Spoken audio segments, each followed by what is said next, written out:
Okay, हमने ये पढ़ा कि charge Q can move through a body.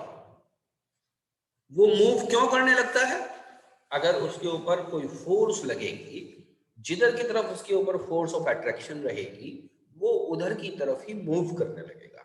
या फोर्स ऑफ रिपल्शन जिधर की तरफ से लग रही होगी, उसके अपोजिट वो मूव करने लगेगा। सपोज ये इलेक्ट्रॉन है यहाँ पर, और यहाँ पर हमने बहुत सारा पॉजिटिव चार्ज इकट्ठा कर दिया, तो ये पॉजिटिव चार्ज सारा का सारा मिलकर ये जो इलेक्ट्रॉन है इसके ऊपर इधर की तरफ फोर्स लगाएगा, एक फोर्स ऑफ अट्रैक्शन लगाएगा, सो दैट मेटल के थ्रू या किसी भी बॉडी के थ्रू अगर चार्ज फ्री है टू मूव करने के लिए, तो वो मूव कर सकता है।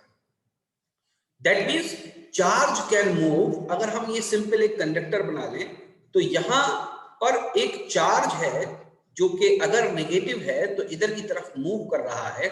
इसके मोमेंट को हम करंट बोलने लगते हैं। इसके मोमेंट को क्या बोलने लगते हैं? हम करंट बोलने लगते हैं। अब एक खास बात, अगर इलेक्ट्रॉन इस डायरेक्शन में मूव कर रहा है, and suppose this is the conductor, this is the conductor, conducting wire, ये कंडक्टिंग वायर है, तो हम ये कहेंगे कि इसके अंदर करंट इस तरफ फ्लो कर रहा है। This is electric current, this is electric current. अब ये हमने एक कन्वेंशन बनाई है कि जिधर जो डायरेक्शन इलेक्ट्रॉन मूवमेंट का होगा, उसका अपोजिट डायरेक्शन ऑफ करंट होगा। आप ये बात कह सकते हैं कि हमने ऐसा क्यों नहीं किया कि हम वो डायरेक्शन बनाते इलेक्ट्रॉन का, हम इलेक्ट्रॉन का वो डायरेक्शन बनाते, वो करंट का भी वही डायरेक्शन बना देते जो इलेक्ट्रॉन का था। तो इसकी वजह ये है कि इधर कहीं पॉजिटिव चार्ज है, इसीलिए ये नेगेटिव चार्ज इस तरफ मूव कर रहा है, और इधर कहीं नेगेटिव चार्ज है जो बहुत ज्यादा तादाद में अवेलेबल है। तो ये पॉजिटिव चार्ज नेगेटिव चार्ज को इस कंडक्टर के थ्रू खींच रहा है अपनी तरफ। तो positive to negative direction current का है, और negative to positive direction electron का है। बात समझ में? इसकी एक जो दूसरी खास वजह है वो ये है कि जब बॉडी के अंदर इलेक्ट्रॉन मूव करता है, तो सूरत हाल क्या होती है उसको जरा समझ लीजिए। सूरत हाल ये होती है, suppose this is the body and it is having atoms like this. There is a very large amount of space available between these atoms, okay, जिसको इंट्रामॉलिक्यूलर स्पेस कहते हैं। मॉलिक्यूल्स के बीच में स्पेस होती है, एटम्स के बीच में भी स्पेस होती है। तो ये सारे क्या हैं? बेसिकली एटम्स हैं। ये सारे के सारे कैसे एटम्स हैं? ये सारे के सारे न्यूट्रल एटम्स हैं। कैसे एटम्स हैं? ये सारे के सारे न्यूट्रल एटम्स हैं। इनके पास जितने पॉजिटिव चार्ज है उतने ही इनके पास नेगेटिव चार्ज है। अब सपोज यहां हम यहां कोई नेगेटिव चार्ज खड़ा कर दें और यहां कोई पॉजिटिव चार्ज खड़ा कर दें। ये नेगेटिव चार्ज यहां पर मौजूद इलेक्ट्रॉन पर फोर्स लगाएगा और ये इलेक्ट्रॉन यहां चला जाएगा। बात समझ में आई? तो यहां पर एक पॉजिटिव चार्ज क्रिएट हो जाएगा।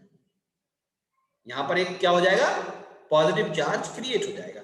या इसको दूसरे तरीके से समझिए कि ये जो पॉजिटिव चार्ज है, ये वाला जो पॉजिटिव चार्ज है, ये इस डायरेक्शन, मतलब ये इस तरफ वाले एक इलेक्ट्रॉन को फोर्स लगा के अपनी तरफ खींच लेता है। जैसे ही ये अपनी तरफ खींचता है, ये पॉजिटिवली चार्ज हो जाता है। उसी वक्त जिस टाइम ये पॉजिटिव चार्ज हो जाता है, उस टाइम इस वाले एटम का जो इलेक्ट्रॉन है वो इधर की तरफ चला जाता है, और ये पॉजिटिव चार्ज शिफ्ट होकर यहां से यहां आ जाता है। उसी वक्त यहां का एक इलेक्ट्रॉन यहां से कूदकर यहां आ जाता है, और ये पॉजिटिव चार्ज शिफ्ट होकर यहां आ जाता है। तो फिर यहाँ का इलेक्ट्रॉन यहाँ शिफ्ट होकर आ जाता है और पॉजिटिव चार्ज यहाँ आ जाता है। फिर यहाँ का इलेक्ट्रॉन यहाँ शिफ्ट होकर आ जाता है, यहाँ पॉजिटिव चार्ज आ जाता है। लाइकवाइज ये पॉजिटिव चार्ज ट्रेवल करता है। आप देखेंगे कि पॉजिटिव चार्ज इस डायरेक्शन में ट्रेवल करता है, और जो नेगेटिव चार्ज है वो इस डायरेक्शन में ट्रेवल करता है। एक्चुअली में पॉजिटिव चार्ज नाम की कोई चीज है नहीं जो ट्रेवल कर रही है।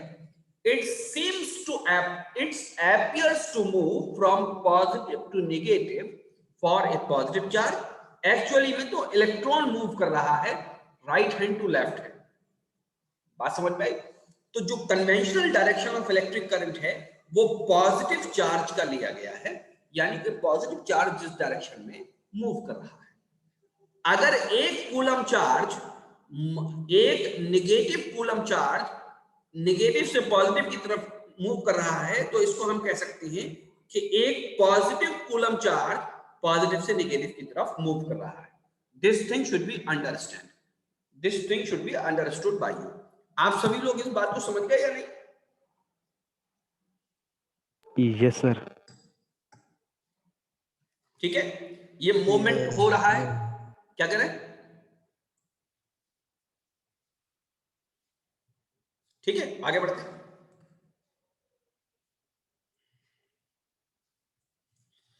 ये एक बात हो गई।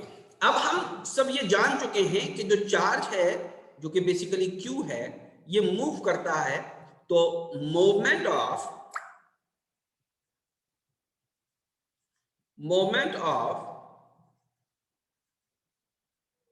इलेक्ट्रिक चार्ज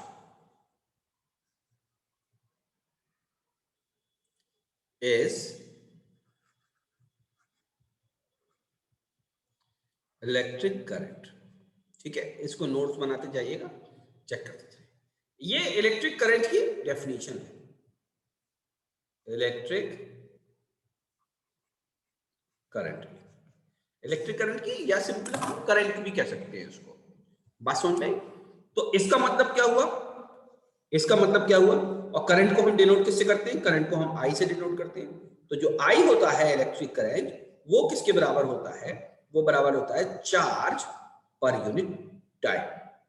ठीक है, मोमेंट, ये जो वर्ड है मोमेंट, इसको हम और अगर ब्रॉडली क्लासिफाई कर लें तो हम क्या क्या लिख सकते हैं?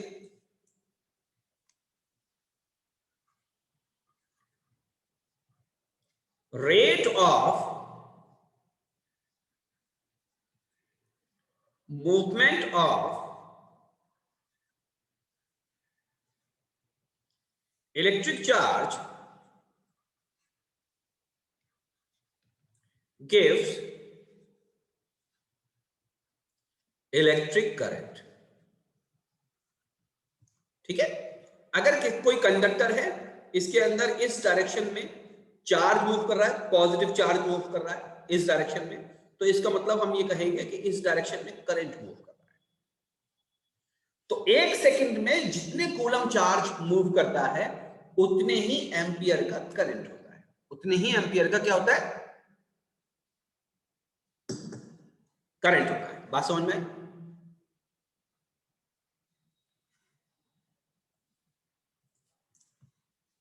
अगर इस डायरेक्शन में Q कूलम, चार्ज की यूनिट होती है कूलम, अगर इस डायरेक्शन में Q coulomb charge T seconds में फ्लो कर जाता है यहां से लेकर इस जगह पर, तो हम ये कहते हैं कि यहां से लेकर यहां तक Q अपॉन T एम्पियर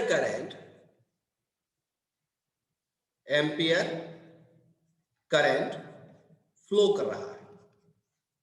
बात समझ में आ गई है नहीं? ठीक, तो electric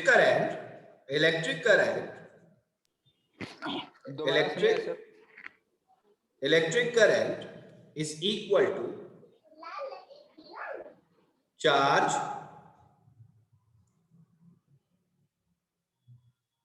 movement per unit time.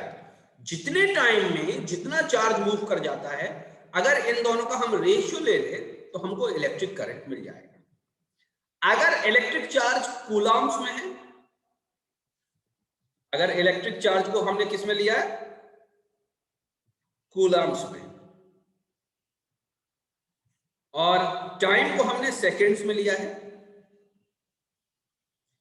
तो जो करंट आएगा वो किस में आएगा? वो एम्पियर्स में आएगा। ये यूनिट समझ लीजिएगा। इस यूनिट के जरिए हम ये बात लिख सकते हैं कि 1 ampere is equal to 1 coulomb per second. This thing should be understood. Okay, इतनी बात समझ में आ गई। नाउ जस्ट आफ्टर दिस फिर हम ये अभी देखेंगे कि एक इलेक्ट्रॉन के ऊपर कितना चार्ज होता है, वो हम सब बातें बाद में वो करेंगे। इसके फौरन बाद जो हमें टॉपिक पढ़ना चाहिए वो है Ohm's law. What is Ohm's law? Ohm's law states that when a voltage is applied across any linear pair of terminal of circuit, किसी सर्किट के किसी भी दो टर्मिनल्स पर अगर हम एक वोल्टेज अप्लाई कर दें और वो जो दो टर्मिनल हैं वो लीनियरली वर्क करते हैं या वो लीनियर एलिमेंट को कंटेन करता है, तो जैसे जैसे वोल्टेज बढ़ेगा वैसे वैसे करंट बढ़ेगा। इसकी बहुत सिंपल एग्जांपल है। Suppose we are having a linear component, a linear resistance, what we want to observe, इसकी वैल्यू जो है वो सपोज R ओम्स है। अभी हम रेजिस्टेंस की बात करेंगे। सर ये रजिस्ट्रेशन के बारे में एक्सप्लेन करें। रजिस्ट्रेशन हाँ, इसके बाद करेंगे, अभी हमने पढ़ाया नहीं है, इसके बाद करेंगे। हम क्या करते हैं, इस रेजिस्टेंस जिसको हम लीनियर एलिमेंट बोल रहे हैं, ये रेजिस्टेंस क्या होता है इसकी बात अभी हम डिटेल में करने वाले हैं। इसको एक वोल्टेज या कहिए आप वेरिएबल वोल्टेज सप्लाई दे देते हैं। यहां पर हम एक स्विच भी लगा देते हैं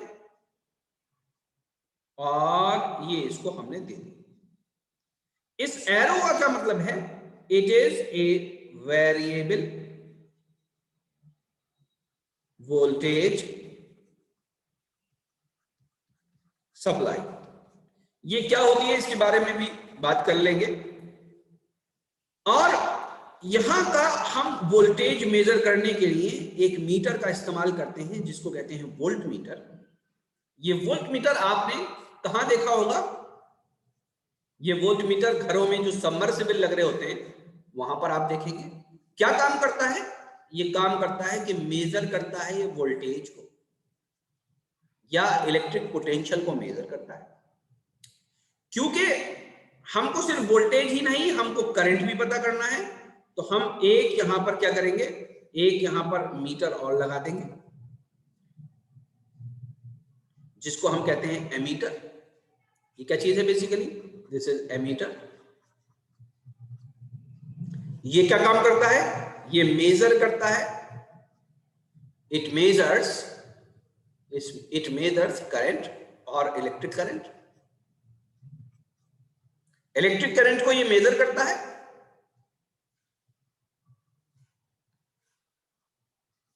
ओके, बात समझ में आ गई। अब इस सर्किट को ध्यान से समझिए। ओम्स लॉ क्या कहता है, what Ohm's law states that जैसे ही हम इस स्विच को क्लोज करेंगे तो सर्किट कैसा हो जाएगा, सर्किट हो जाएगा ऐसा।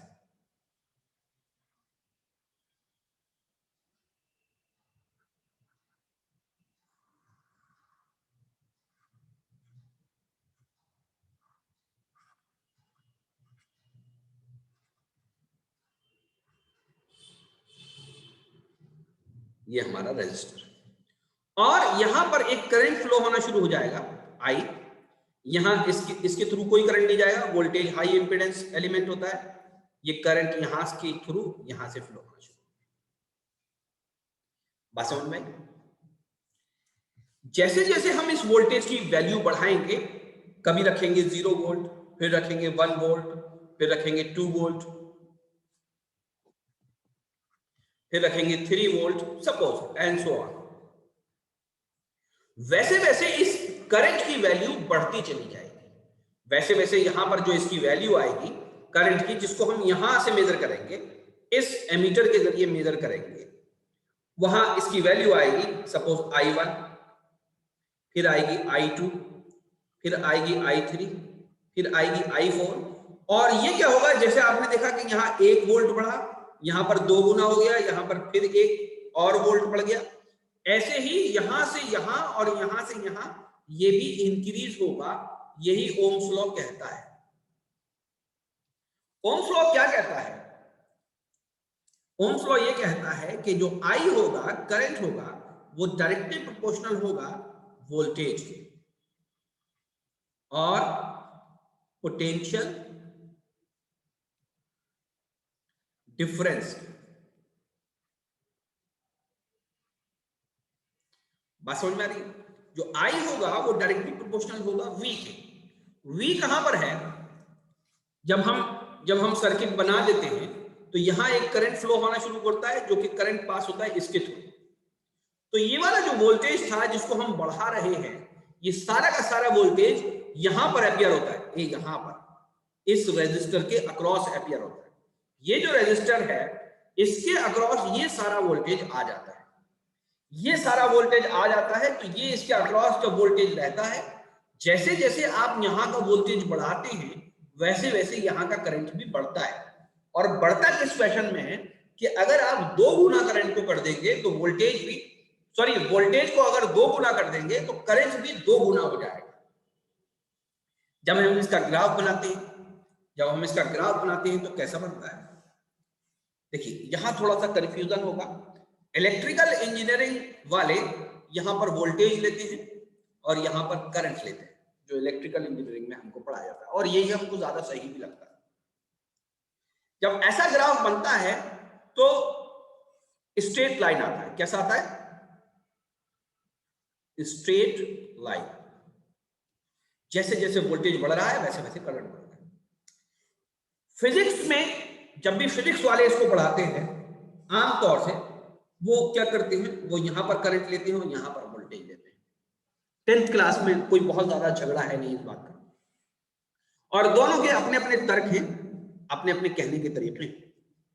लेकिन जो लॉजिक कहता है वो ये कहता है कि यहां एक्स एक्सिस पर आप इंडिपेंडेंट चीज लीजिए। कौन सी लीजिए? इंडिपेंडेंट, जो डिपेंड नहीं कर रही दूसरी चीज पर। और यहां पर कौन सी चीज लीजिए? यहां पर डिपेंडेंट चीज लीजिए। यहां पर कौन सी चीज? डिपेंडेंट। ये वाली चीज, ये क्वांटिटी इस क्वांटिटी पर डिपेंड होनी चाहिए।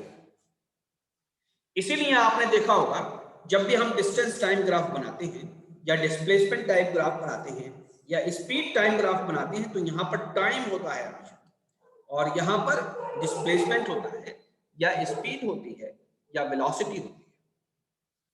क्योंकि टाइम इंडिपेंडेंट होता है, टाइम किसी पर डिपेंड नहीं करता, इसलिए उसको एक्स एक्सिस पे लिया जाता है। तो ओम्स लॉ जब भी हम पढ़ते हैं तो ये कंफ्यूजन अक्सर रहता है स्टूडेंट्स को। हम v एक्स एक्सिस पे बताते हैं, हम यहाँ पर v बताते हैं और यहाँ पर i बताते हैं, लेकिन जब वो किताब में जाके देखते हैं, फिजिक्स की किताब में देखते हैं, तो यहाँ पर उनको i मिलेगा और यहाँ पर v मिलेगा। और यही स्टूडेंट जब इलेक्ट्रिकल इंजीनियरिंग करने के लिए जाते हैं या इलेक्ट्रॉनिक्स इंजीनियरिंग करने के लिए जाते हैं तो वो यही चीज पाते हैं जो इंजीनियरिंग वाले सोचते हैं या जो वो सही समझते हैं। ठीक है, दोनों ही चीजें अपनी जगह, अपने अपने दोनों के तर्क हैं, अपनी अपनी दोनों की कहने के तरीके हैं। हमें इस बात से ज्यादा परेशान नहीं होना चाहिए कि कौन सी चीज ज्यादा सही है, कौन सी चीज कम सही है। बस ये याद रखिए कि इन दोनों के बीच में जब भी ग्राफ बनेगा तो हमेशा ये स्ट्रेट लाइन बनेगा, चाहे वो यहां बनाइए चाहे वो यहां बनाइए।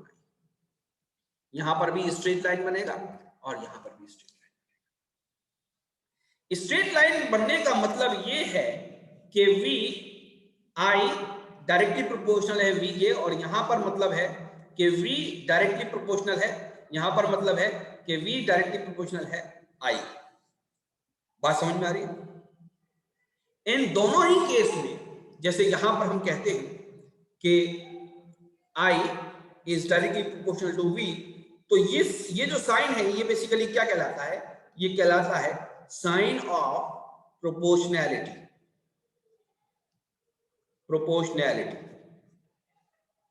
इस साइन ऑफ प्रोपोर्शनैलिटी को साइन ऑफ इक्वालिटी में अगर हमें बदलना है और यहां पर इक्वल का साइन लगाना है तो यहां पर एक कांस्टेंट चाहिए जो कि बेसिकली r होगा और नीचे लिखा जाएगा। जनरली इस इक्वेशन को हायर स्टडीज में हम लिखते हैं G into V, where G is known as conductance. क्या चीज? कंडक्टेंस। इसको आप यूनिवर्सल ग्रेविटेशनल कांस्टेंट मत समझिएगा, यहां पर ये बेसिकली क्या है? कंडक्टेंस। ठीक, अगर G नहीं लिखना चाहते 1/r लिख सकते हैं आप, G ना लिखकर 1/r लिख सकते हैं, where G is equal to 1/r। G के बारे में तो बता दिया, R होता है रेजिस्टेंस। R किसके बराबर होता है? रेजिस्टेंस। रेजिस्टेंस क्या होता है? Resistance, it is a property of circuit element which opposes the flow of electric current। यहां तक सब समझ में आ गया? किसी को कुछ पूछना है? दोबारा बताएं। No sir. हाँ बेटा, यही सारी चीज रिकॉर्ड हो रही है, रिकॉर्डिंग में देख लीजिएगा प्लीज। अगर यही सारी चीज पूछनी है, कुछ और नई बात पूछनी है तो बताता हूं मैं, जो अभी मेरे ध्यान से रह आर की वैल्यू होती कुछ। हाँ, अभी हम उस पर आएंगे, अभी वो पढ़ाया नहीं, अभी उस पर आगे आ रहे हैं। यहां तक ये जो समझाया मैंने, इससे मुतालिक कोई सवाल हो तो पूछिए। अगर इसको दोबारा रिपीट करवाना चाहते हैं तो ये तो मैं रिकॉर्ड कर रहा हूँ, अभी भेज दूंगा, तो आप दोबारा देख लीजिए। रेजिस्टेंस के बारे में बताएं थोड़ा, जो ये लिखे हैं। हाँ, तो रेजिस्टेंस के बारे में पूरा वो अलग टॉपिक है, उसको अभी हम डिस्कस करेंगे। ठीक है, इतनी बात समझ में आ गई आप लोगों के? Yes sir. ठीक है, अब हम आगे बढ़ते हैं। अब हम थोड़ा सा रेजिस्टेंस के बारे में देख लेते हैं। तो ये एक फॉर्मूला बना, V is equal to I into R, ये आप याद रखेंगे। क्या चीज है ये? इसको देखते ही क्या बोलेंगे हम? क्या चीज है? जनरली एक मिस्टेक कर देते हैं लोग। क्या मिस्टेक कर देते हैं कि इसको ओम्स लॉ बोलते हैं। इसको क्या बोलते हैं? Ohm's law. Actually this is not Ohm's law. Ohm's law क्या होता है? ये होता है Ohm's law. This is Ohm's law. Technically this is Ohm's law. ये तो इक्वेशन है जो ओम्स लॉ के की वजह से हमें मिली है। This is not the Ohm's law. Ohm's law is this one, I is directly proportional to V। Physics की किताब में देखेंगे तो वहां लिखा होगा V is directly proportional to I। तो उतना डिटेल में भी आपको जाना नहीं है। हो सकता है कि आप 11th क्लास में पीसीबी पढ़ें तो इन सारी चीजों से छुटकारा ही मिल जाएगा 12th के बाद। ठीक है, तो उतना डिटेल में आपको फिलहाल जाने की जरूरत नहीं है, मैं आपको बता भी नहीं रहा। इलेक्ट्रिकल इंजीनियरिंग के जो स्टूडेंट पढ़ते हैं पॉलिटेक्निक के, उनको बताता हूं मैं डिटेल में, आपको बताने की जरूरत नहीं। ओके, अब हम आगे बढ़ते हैं, रेजिस्टेंस की बात करते हैं। अब हम आगे बढ़ते हैं, अब हम बात करेंगे रेजिस्टेंस की। रेजिस्टेंस को R से डिनोट करते हैं। रेजिस्टेंस की जो यूनिट होती है मेजरमेंट की, वो होती है ओम्स, और ओम्स को हम डिनोट करते हैं इस सिंबल से। ठीक है, ओम्स नाम के एक साइंटिस्ट थे, उनके नाम पर इसकी यूनिट को रखा गया। ठीक है, बात समझ में आती है? अब जो रेजिस्टेंस है वो बेसिकली करता क्या है?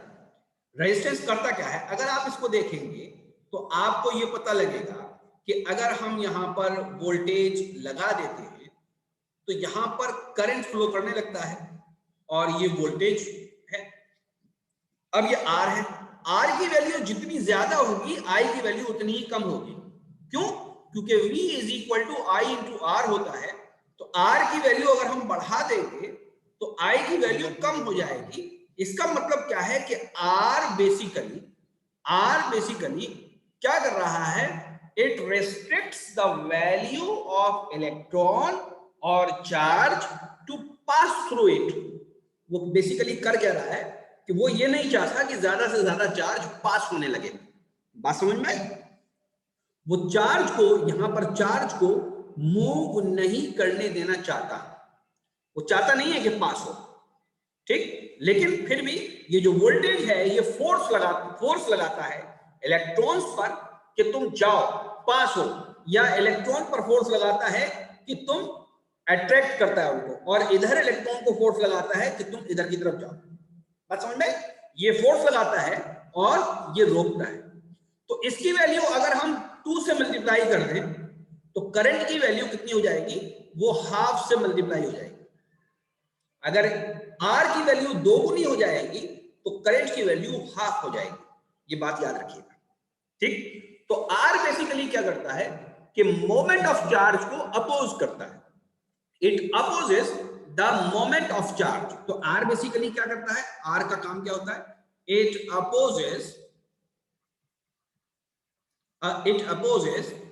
The movement of charges. ये चार्जेस को मूव नहीं करने देना चाहता, ठीक है। अब ये डिपेंड किस चीज पर करता है वो देखेंगे, ध्यान से सुनिए। आमतौर से जो रेजिस्टेंस होता है वो सिलिंड्रिकल टाइप का होता है,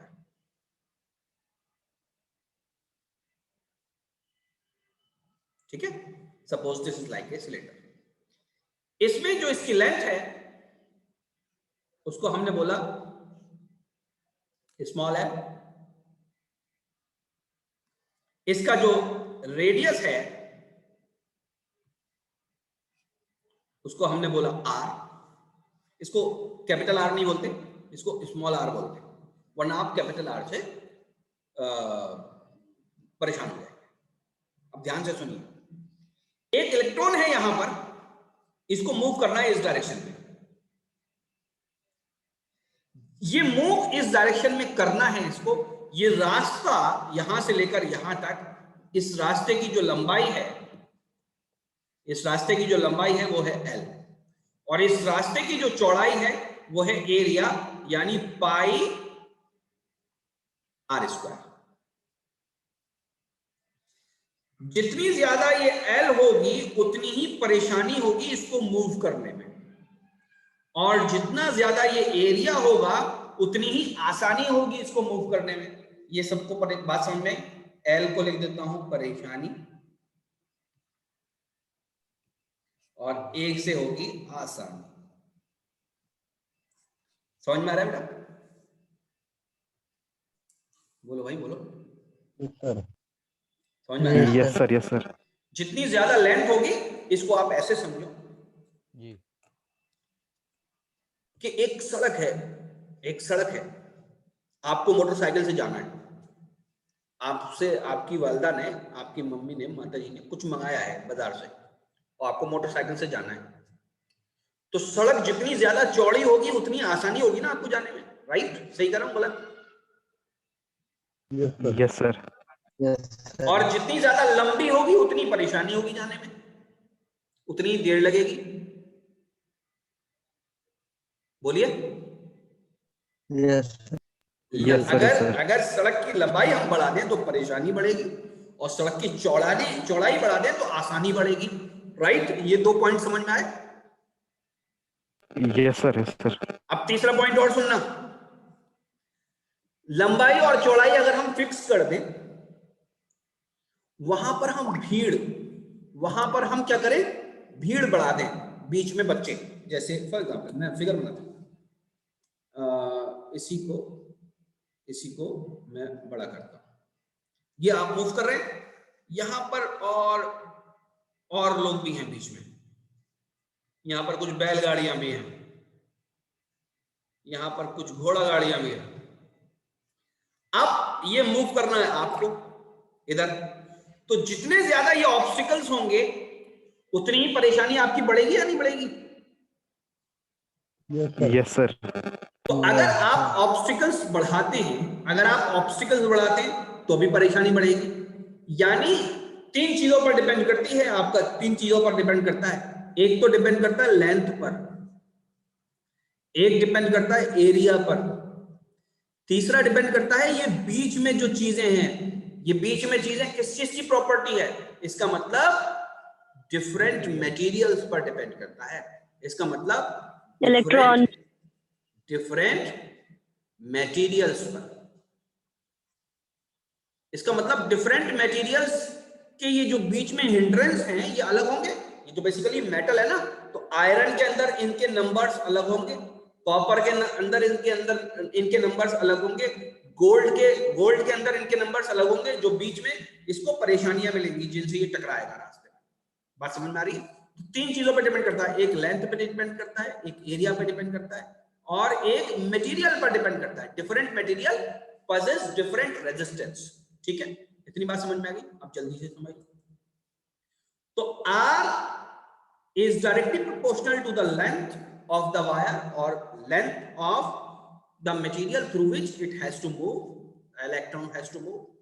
R is inversely proportional to the area. जितना ज्यादा एरिया होगा R उतना ही कम होगा। बात समझ में आई? तो हम इन दोनों चीजों को, एक और दो, इन दोनों चीजों को अगर कंबाइन करके लिखें तो हम ये लिख सकते हैं R is directly proportional to length per unit area, right or not?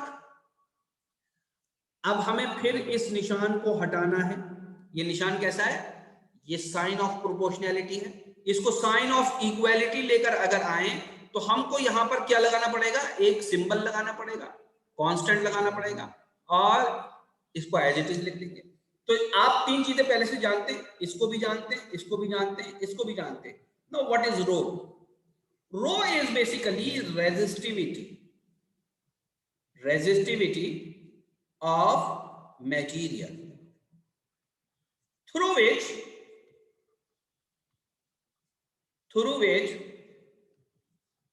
charge is moving। बात समझ में आई? रो क्या है? बेसिकली रेजिस्टिविटी है through which charge is moving. Okay, अब क्योंकि ये जूम अभी खत्म हो जाएगा, 1 ही मिनट बचा है, तो मैं खुद से ही खत्म कर देता हूं इसको और फिर फौरन ज्वाइन कर लूंगा मैं, फौरन। ठीक है, ये अपना सेव होता रहेगा, मैंने देखा ये अपने आप भी सेव होता रहेगा। फौरन ज्वाइन कर लूंगा, आप लोग फौरन ही आ जाइए। ठीक है, आधे मिनट के बाद मैं क्लास शुरू कर दूंगा। Now let us talk about resistivity. Resistivity जिसको हम रो से डिनोट करते हैं, और रेजिस्टिविटी किसके बराबर आती है? रेजिस्टिविटी बराबर आ जाती है इस फॉर्मूले से जो कि हमने लिखा R is equal to rho L upon A। Resistivity अगर हम यहां से देखेंगे तो ये बराबर आ जाएगी R into A upon L।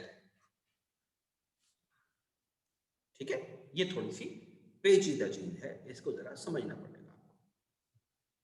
तो रेजिस्टिविटी का फॉर्मूला मैं दोबारा लिख रहा हूं, it is equal to R A upon L। सबसे पहले इसकी यूनिट की बात करते हैं। सबसे पहले किसकी बात करते हैं? इसकी यूनिट की बात करते हैं। तो यूनिट की बात जब हम करेंगे तो इसकी यूनिट क्या है? इसकी यूनिट ओम। इसकी यूनिट क्या है? इसकी यूनिट मीटर स्क्वायर। और इसकी यूनिट क्या है? इसकी यूनिट मीटर। तो ये हो गया ohm metre square per metre, metre square से कट जाएगा तो ये आ गई ohm metre.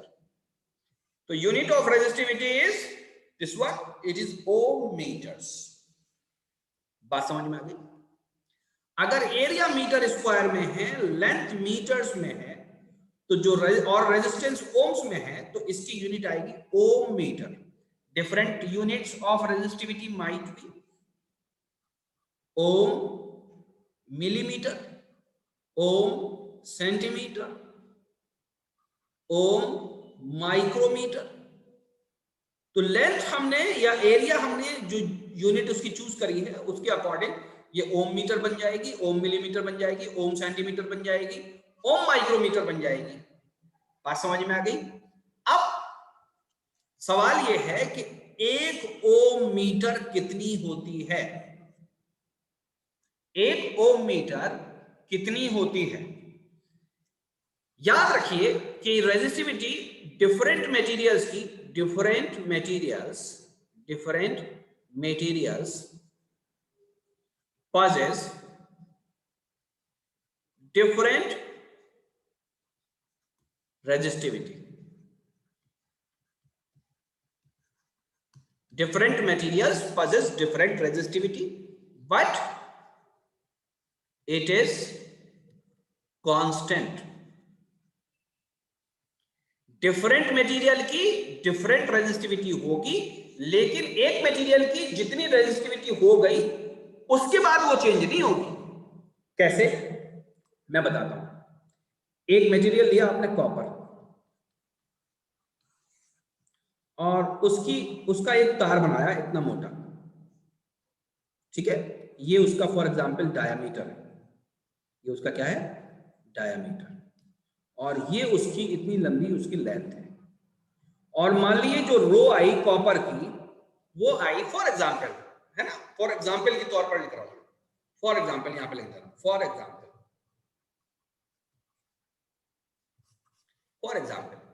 Resistivity of copper, या एग्जैक्ट लिख दें, एग्जैक्ट लिख लें, देखकर इंटरनेट पर देखकर एग्जैक्ट निकाल लें। रेजिस्टिविटी ऑफ कॉपर कितनी होती है, resistivity of copper,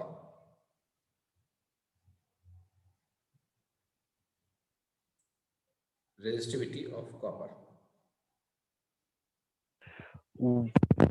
1.69 multiplied by 10 की power -8, yes sir ohm meter 1.69 multiplied by 10 की पावर -8 ओम मीटर। ohm meter। तो याद रखिए, इसका डायमीटर चाहे आप जो भी रखिए, इसकी लेंथ आप चाहे जो भी रखिए, ये इसकी ये फिक्स है, कॉपर की रेजिस्टिविटी ये फिक्स है। ये कॉपर का कैरेक्टर है, ये वायर की लंबाई और मोटाई का कैरेक्टर नहीं है। ये कॉपर का कैरेक्टर है, ये वायर की ज्योमेट्री का कैरेक्टर नहीं है, ये बात याद रखिएगा, ठीक है, बात को अच्छे से समझिएगा। बात क्लियर हो गई आप लोगों को या नहीं? अब सुनिए, अब कॉपर से आप एक स्टेचू बनाए, क्या बनाए,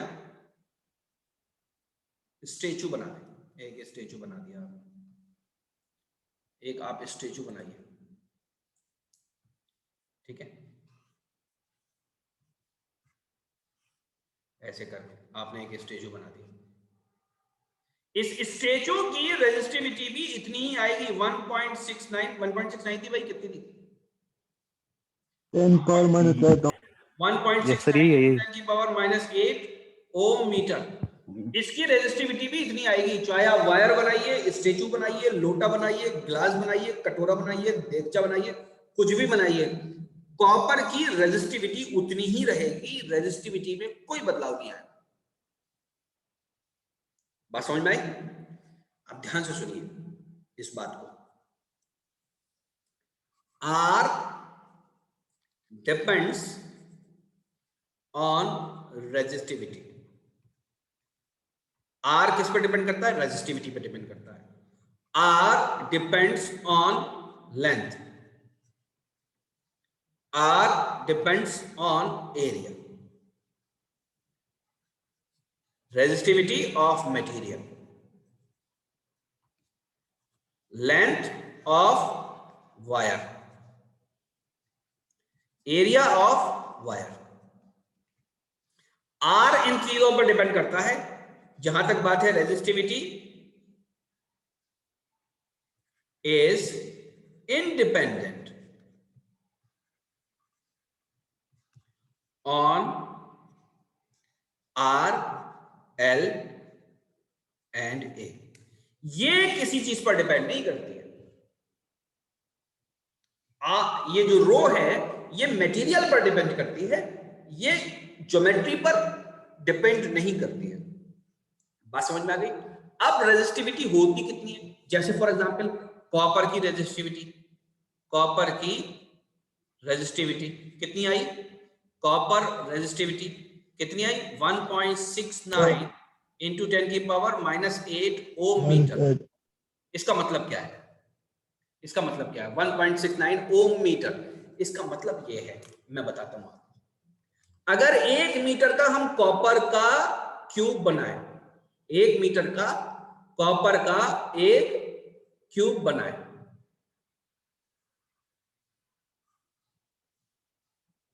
एक मीटर का कॉपर का क्यूब, 1 मीटर का, इसकी हाइट कितनी है? इसकी हाइट भी 1 मीटर है। इसकी ब्रेथ कितनी है? इसकी ब्रेथ भी 1 मीटर है। 1 मीटर का कॉपर का क्यूब, किस चीज का है ये? कॉपर का है। और यहां पर 2 लीड लगा दे, यहां पर 2 कनेक्शन, 2 वायर, ऐसे वायर, ये वायर दिख रहा है ना? अरे बोलो ना भाई, वायर दिख रहा है? ये वायर तो दिख रहा है ना? यस सर ऐसे वायर लगा दे, ऐसे 2 वायर लगा। अब इन 2 वायर में यहां और यहां पर अगर हम रेजिस्टेंस मेजर करें तो वो आएगा 1.69 ओम्स। कितना आएगा? 1.69 ओम्स। तो रेजिस्टिविटी कितनी हो जाएगी? देखो रेजिस्टेंस का फार्मूला क्या है? रेजिस्टेंस का फार्मूला होता है रो एल अपॉन ए। ये एल कितनी है? लंबाई कितनी है? यहां से यहां तक लंबाई कितनी है? ये है 1 मीटर। और ये जहां से करंट फ्लो कर रहा है ये इसी एरिया में से तो करेगा। ये वाला जो एरिया है, ये एरिया जो है इसी में से तो करेगा करंट फ्लो, क्योंकि यहां से जाना है करंट। इसकी वैल्यू कितनी है? 1 मीटर स्क्वायर। बात समझ में आई? तो रेजिस्टेंस कितना रहा? रेजिस्टेंस आया 1.69 rho is equal to 1 metre upon 1 metre square. बात समझ में आई? अच्छा सॉरी, यहां पर इंटू 10 की पावर -8 भी है भाई, इंटू 10 की पावर -8 भी है। 1.69 इंटू 10 की पावर -8 ओम मीटर है ये, और ये है रो 1 मीटर अपॉन 1 मीटर स्क्वायर। अभी इसकी यूनिट रखो ही मत, यहां पर इसकी यूनिट तो खाली ओम्स रखो, ये तो रेजिस्टेंस है। स्क्वायर मीटर से कैंसिल हो जाएगा, ये मीटर यहां पर आ जाएगा, तो रो किसके बराबर हो जाएगा? रो हो जाएगा 1.69 इंटू 10 की पावर -8 ओम। यही वाला ओम यहां पर आ जाएगा उठ के ओम, और ये वाला मीटर नीचे से ऊपर जा रहा है तो ये यहां पर आ जाएगा। बात समझ में आई कुछ? रेजिस्टिविटी कैसे डिफाइन करते हैं? अगर किसी की वैल्यू, अगर इसी का ये 1.69 इंटू 10 की पावर 8 है, 1.69 इंटू 10 की पावर -8 वैल्यू आई है। कॉपर का अगर 1 सेंटीमीटर का बना है, कितने का बना है? 1 सेंटीमीटर का बना है। कितने का बना है? 1 सेंटीमीटर का बना है क्यूब। कितने का बनाया? 1 सेंटीमीटर। 1 सेंटीमीटर का बनाया। अब कितना रेजिस्टेंस आएगा? अब यहां से यहां तक अगर हम रेजिस्टेंस ले लें तो वो कितना आएगा बताइए? अब ओम सेंटीमीटर में आएगा। देखिए निकाल लेते हैं। रेजिस्टेंस की वैल्यू हमें पता नहीं है अभी इसकी वैल्यू पता नहीं है। इसकी वैल्यू रखी हमने 1.69 इंटू 10 की पावर -8 ओम मीटर। लेंथ कितनी है? लेंथ है 10 की पावर -2 मीटर, और एरिया कितना है? एरिया है 10 की पावर -4 मीटर स्क्वायर। नहीं आई बात समझ में? आ गई सर। ये क्या चीज है? ये है 1 सेंटीमीटर, और ये क्या चीज है?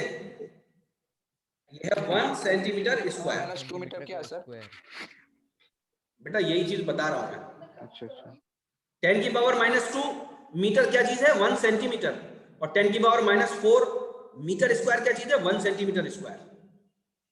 1 centimetre square is equal to 10 की पावर -2 मीटर का whole square is equal to 10 की पावर -4 मीटर स्क्वायर। राइट? बात समझ में आ गई? ठीक है। तो अपने आप जो रेजिस्टेंस आ जाएगा, अपने आप जो रेजिस्टेंस आ जाएगा वो आ जाएगा 1.69 इंटू 10 की power -10 ohm. Yes sir. -10 ohm. Ohm metre नहीं आएगा, अब आएगा ओम सेंटीमीटर।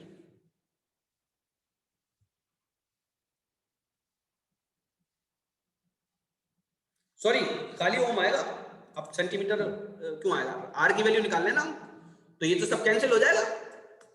एक यहां पर मीटर लगा हुआ है, एक यहां पर स्क्वायर है, एक यहां पर मीटर है, सब कैंसिल हो जाएगा, खाली ओम बचेगा।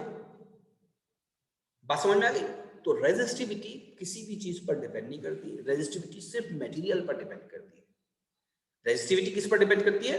सिर्फ मटेरियल पर डिपेंड करती है।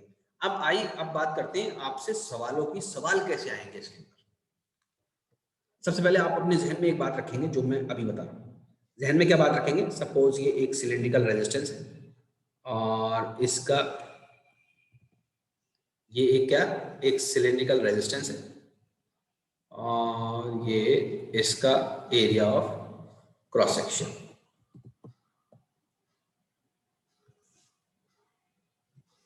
ठीक है, यहां पर क्या है? ये बेसिकली एरिया है और ये क्या चीज है? ये इसकी सपोज लेंथ है। बात समझ में आ गई? और इसकी रेजिस्टिविटी है कुछ, इस मटेरियल की रेजिस्टिविटी है रो, which is independent of the length as well as area। और यहां पर जो फार्मूला पुट करेंगे वो पुट करेंगे R is equal to rho L upon A। अब आपसे सवाल क्या पूछा जाएगा वो बता रहा हूं मैं आपसे।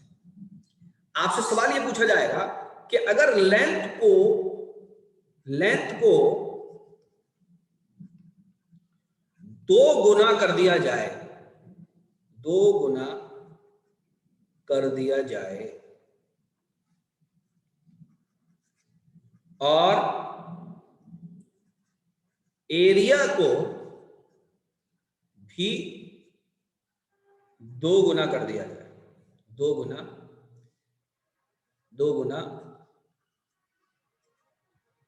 कर दिया जाए,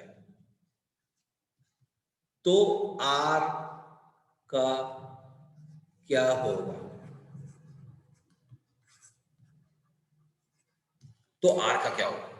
लेंथ को भी 2 गुना कर दिया जाए, एरिया को भी 2 गुना कर दिया जाए, तो R का तो ओरिजिनल फार्मूला तो ये। अब न्यू R बनेगा जिसको हम R डैश कह देते हैं। रो कभी भी नहीं बदलेगा। L की जगह क्या लिखेंगे? 2L लिखेंगे। एरिया की जगह क्या लिखेंगे? 2A लिखेंगे। 2 से कैंसिल हो जाएगा, वापस आ जाएगा रो L अपॉन A। ये पुराना R था R, तो अब R डैश है, पहले R था, ये बदला नहीं, तो हम आंसर क्या लिखेंगे? No change. क्या लिखेंगे? No change. अब सवाल सुनो, अगर लेंथ को 2 गुना कर दिया जाए, इंटू 2 कर दिया जाए, इसको लिखो ट्वाइस कर दिया जाए, और रेडियस को भी ट्वाइस कर दिया जाए, अब क्या होगा? रेडियस को भी ट्वाइस कर दिया जाए। फॉर्मूला लिखते हैं, R is equal to rho L upon A है। इस फॉर्मूले को दोबारा लिखते हैं, rho L upon pi R square. अब जो न्यू R बनेगा डैश, उसमें रो तो सेम रहेगी, L की जगह 2 लिखेंगे और ये वाला चीज यहां पर इस्तेमाल कर देंगे, पाई 2R का स्क्वायर। इसका ये क्या हो जाएगा? रो 2L अपॉन 4 पाई R स्क्वायर। ये इससे कैंसिल हो गया, तो यहां बचा रो L अपॉन 2 पाई R स्क्वायर। ये बराबर हो गया, ये जो इतना हिस्सा था, ये जो इतना हिस्सा था,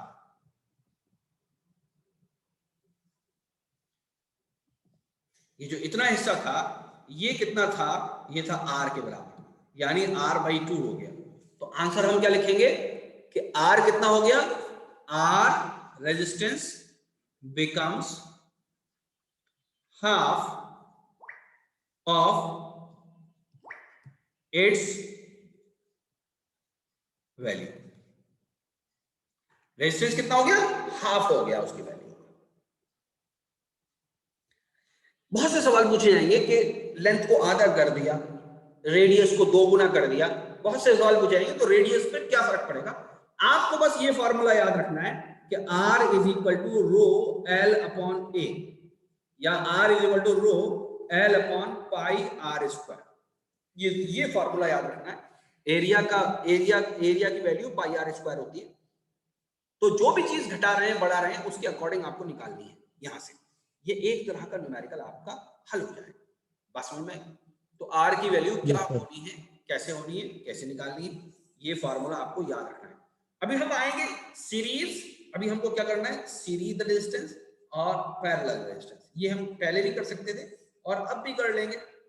तो सीरीज और पैरेलल कॉम्बिनेशन करने ही हमको, हमें रेजिस्टेंस की वैल्यू निकालनी है। इसके ऊपर अक्सर सवाल आता है, रेजिस्टेंस का प्रॉपर्टीज है ना। हाँ बोलिए। रो एक रेजिस्टेंस का प्रॉपर्टी है ना। रो रेजिस्टेंस की प्रॉपर्टी नहीं है, रो मटेरियल की प्रॉपर्टी है। मटेरियल है ना, रो मटेरियल की प्रॉपर्टी है, और आर बेसिकली आर भी मटेरियल की प्रॉपर्टी है। R depends on rho but rho is independent on R. ठीक है, समझ में आ रही बात? ओके ठीक है, ये चीजें मैंने बीच में लिखी हैं। अभी मैं वीडियो जब अपलोड करूंगा तो आप जो है देखिएगा, ये जब मैं वीडियो अपलोड करूंगा तो मैंने आज तो लिखा है काफी, ये यहाँ इस जगह पर लिखा है। तो जब मैं लिख रहा था तो मैं बोल भी रहा था, बीच में ये कुछ अब लिखते में चील मकोड़े तो बनते ही हैं, मैं तो जो मेरे समझ में आता है मैं लिखता चला जाता हूँ धुआंधार। तो आप ये सब देखते चले जाइएगा। ठीक है, फिलहाल मैं आज बहुत थका हुआ हूँ, फिलहाल मैं इतना ही पढ़ाऊंगा। कल मैं सीरीज पैरेलल कॉम्बिनेशन की बात करूंगा। ओके, कल सॉरी कल हो सकता है मैं क्लास ना लूं, है ना, अगर लूंगा तो मैं टाइम बताऊंगा। कल शायद आपकी बायोलॉजी के टीचर क्लास लेंगे इस टाइम पर, तो बायोलॉजी भी आप पढ़ लें आप लोग तो ज्यादा मुनासिब है। ठीक है, उसको छोड़े ना किसी कंजूसी में, उसको पढ़ लें तो ज्यादा मुनासिब है। सलाउद्दीन साहब है, मैंने मैसेज कर दिया है, उनका नंबर उनको ऐड कर लिया ग्रुप में, तो आप उनसे डायरेक्ट बात कर सकते हैं। ओके, आप उनसे डायरेक्ट बात कर सकते हैं, और सर खुद भी बताएंगे अपना शेड्यूल ग्रुप के अंदर। हो सकता है अब तक बता भी दिया उन्होंने, मैंने देखा नहीं है। तो आप वो जो भी शेड्यूल बताएं उसके अकॉर्डिंग आप कर लें। आप सबके अकॉर्डिंग तो शेड्यूल नहीं बन सकता, क्योंकि कोई स्टूडेंट सुबह में पढ़ना चाहेगा, कोई रात में, कोई कभी। हालांकि हम पढ़ाना तो सभी को चाहते हैं, लेकिन क्या करें, मजबूरी है, हम सबकी बात तो नहीं मान सकते। तो जो भी कन्वीनियंट टाइम होगा टीचर का, वो उस टाइम पर पढ़ाने की कोशिश करेंगे। तो उन्होंने अपना एक शेड्यूल तैयार किया है, वो भेजेंगे ग्रुप में, तो उसके अकॉर्डिंग आप पढ़ लीजिए। अभी हमारे और भी कई प्लान है, अभी तो हम ऐसे ही हल्का फुल्का खेल रहे हैं, वार्म अप कर रहे हैं। अभी हम थोड़ा वार्म अप कर रहे हैं खाली। अभी अभी आगे के जो प्लान है वो काफी हैरत अंगेज होंगे, और अभी आपको काफी मजा आने वाला है एंट्रेंस में। ठीक है, तो आप लोग बने रहिए। हाँ, आप लोग बने रहिए, और अपने स्कूल्स वगैरह में थोड़ा फॉरवर्ड कर दीजिए इस चीज को, कि हम लोग इस प्लेटफॉर्म पे इस तरीके से कर रहे हैं। और अभी मैंने जरा कैमरा वगैरह अपना साफ नहीं किया है, कैमरा वगैरह लगाकर मैं चाहता हूँ बोर्ड पर करना, तो बीच में मुझे टाइम नहीं मिल पा रहा है, 1-2 दिन का मुझे टाइम चाहिए उसके लिए, उसको ठीक साफ सुथरा करके जो है वो लगाना है मुझे। ठीक है, तो ठीक है, अभी मैं स्टॉप कर रहा हूँ इसको, यूट्यूब पर अपलोड करके मैं इंशाल्लाह आप लोगों को लिंक शेयर कर दूंगा। किसी को कुछ कहना है अभी? किसी को कुछ कहना है अभी? अस्सलाम वालेकुम सर, कल की लिंक आई थी फिर ग्रुप में? कल किसकी? सर कल की जो हमने कल इतना खास बात नहीं थी, इसलिए अपलोड नहीं किया उसको। ठीक है, अच्छा ठीक है, ठीक है, कर देना सर, आज ही कर देना। हाँ, थैंक यू वेरी मच। अस्सलाम वालेकुम सर।